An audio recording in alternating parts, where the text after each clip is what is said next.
But is that Now, something that's required, Mr. Nagesh, the child's statement in this case, considering the trauma that she's gone through, since it has been established that she was indeed sexually assaulted? That is exactly what I am saying. See, it is a case, as of now, the case does not rest on direct evidence of the victim. It now rests on circumstantial evidence. What are the circumstances that are thrust into service by the prosecution? The basic evidence is DNA. Number two, there was a person, a nanny by name Geeta, who was at home on that day at the time of the incident. The statement of nanny Geeta has been recorded by the investigator on more than one occasion. On all the occasions, nanny Geeta has specifically, clearly and categorically stated that the child is so sensitive, even if anyone were to touch her, she would cry, she would weep, and then she would bawl out for help. On that day, at about between 1:30 and 3, when her dad came home, while he was taking his food, that is a lunch, the child began to weep. Then he fed the child, took the child into his arms, put her into sleep in the bedroom.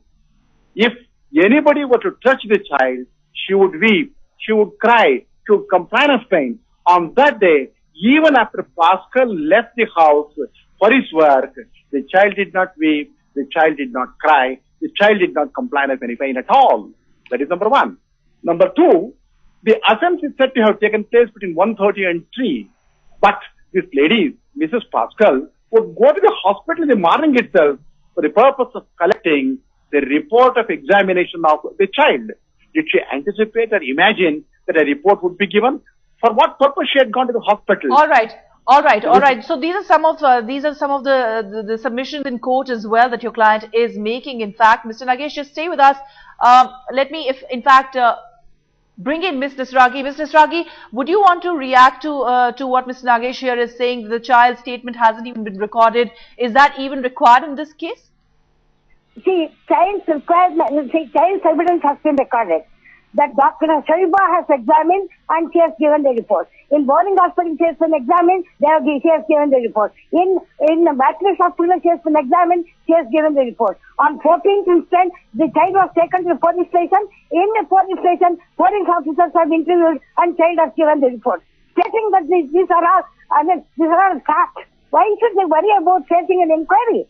I can't really understand. He has been committing this offense, not only now, since April it was noticed. That is why the child was taken to Fortis Hospital.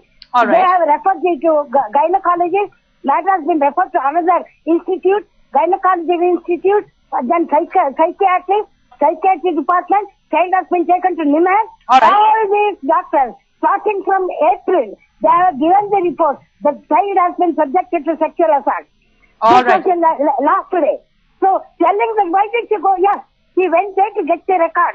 And by the time she came back, this incident had taken place. All right, Ms. Nasargi, I'll have to leave it there for the moment. Ms. Pramila Nasargi and C.V. Nagesh, thank you both for joining us. The counsel of both Suja-Jones and Pascal Mazurier there. We are of course not conducting a trial here, but these are the two opinions, and certainly the case has taken a curious twist, though it's been established now that the child was indeed sexually assaulted. The DNA report that's come out absolves the father of the guilt because the DNA sample does not match with the swab samples that were taken earlier.